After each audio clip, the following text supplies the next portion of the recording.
নিয়েই বাপের সাথে পাল্লা দিও না। নির্বাচনের তফসিল ঘোষণা না হলেও এরই মধ্যে জোট কেন্দ্রিক ভোট নিয়ে নানা আলোচনা চলছে রাজনীতিতে।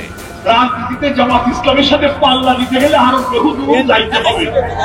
জন্ম নিয়েই বাপের সাথে পাল্লা দিও না, কিন্তু অশ্লীল, অসম্মান, অরাজনৈতিক ভাষা ব্যবহার করাটা কোন রাজনৈতিক দলের নেতাদের জন্য শোভনীয় নয়। বিশেষ করে গণ অভ্যুত্থানের নেতৃত্ব দেওয়া ছাত্রদের দল, জাতীয় নাগরিক পার্টি বা এনসিপির সঙ্গে বিএনপি অথবা জামাতের নির্বাচনী জোট বা কোনো আসন সমঝোতা হয় কিনা এ নিয়ে সবার চোখ এখন রাজনীতির অঙ্গনে।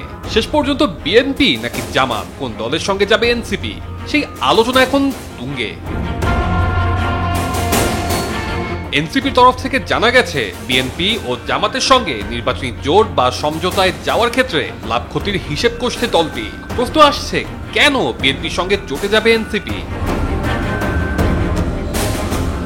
রাষ্ট্র সংস্কার, জুলাই সনদ কিংবা রাজনৈতিক নানা ইস্যুতে গত কয়েক মাস ধরেই বিএনপির সঙ্গে এনসিপির এক ধরনের টানাপোড়েন দেখা গেছে রাজনীতির মাঠে।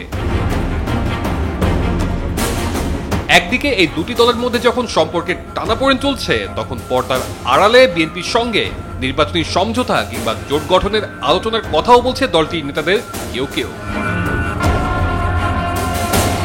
এনসিপির এক পক্ষের মত, নির্বাচনে যদি বেশি সংখ্যক আসন ছাড় দেওয়া হয় তাহলে বিএনপির জোটে যেতে আগ্রহী তারা। সেক্ষেত্রে এনসিপির প্রত্যাশা, অন্তত 30 থেকে 40টি আসনে যদি বিএনপি ছাড় দেয় তাহলে তারা বিএনপির সঙ্গে আসন সমঝোতায় যেতে রাজি। আর এনসিপির অন্য একটি পক্ষ বলছে, নির্বাচনে বিএনপি আসন ছাড় দিলেও দলীয় সিদ্ধান্ত অমান্য করে কোনো কোনো আসনে বিএনপি নেতাদের কেউ কেউ স্বতন্ত্র প্রার্থী হিসেবে ভোট করতে পারে, যেটি এনসিপির সামনে বড় চ্যালেঞ্জ হয়ে দাঁড়াবে। অন্যদিকে প্রশ্ন আসছে, জামাতের সঙ্গে কি আসলেই জোটে যাবে এনসিপি? সেপ্টেম্বরের মাঝামাঝিতে জামাত সহ 6টি দল 5টি অভিন্ন দাবিতে আন্দোলনে নামে। তখন সেই আন্দোলনে এনসিপিরও থাকার কথা ছিল। তবে দাবি নিয়ে মতবিরোধ তৈরির পর বিএনপি ও জামাতের মধ্যে মতপার্থক্য তৈরি হয়। এছাড়া জুলাই সনদ স্বাক্ষর এবং পিআর ইস্যুতে রাজনৈতিক প্রতারণা বলে মন্তব্য করে এনসিপির আহ্বায়ক নাহিদ ইসলাম ফেসবুকে পোস্ট। সব মিলিয়ে টানাপোড়েন চলছে দুই দলের মধ্যে। এমন পরিস্থিতির মধ্যে জামাতের সঙ্গে নির্বাচনী সমঝোতা কিংবা জোট গঠনের সম্ভাবনা কতটুকু তা নিয়েও নানা আলোচনা চলছে।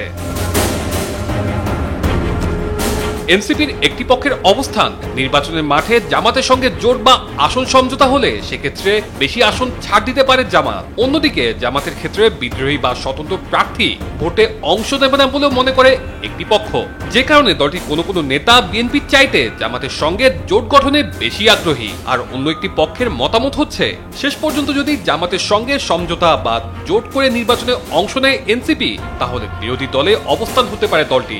অন্যদিকে জামাতের রাজনীতির ট্যাগও দলটিকে পিছিয়ে দিতে পারে। শেষ পর্যন্ত কোন পথে হাঁটবে এনসিপি, আর সেটাই এখন দেখার বিষয়। তাফজিলুর রহমান তুষার, বৈশাখী সংবাদ, ঢাকা।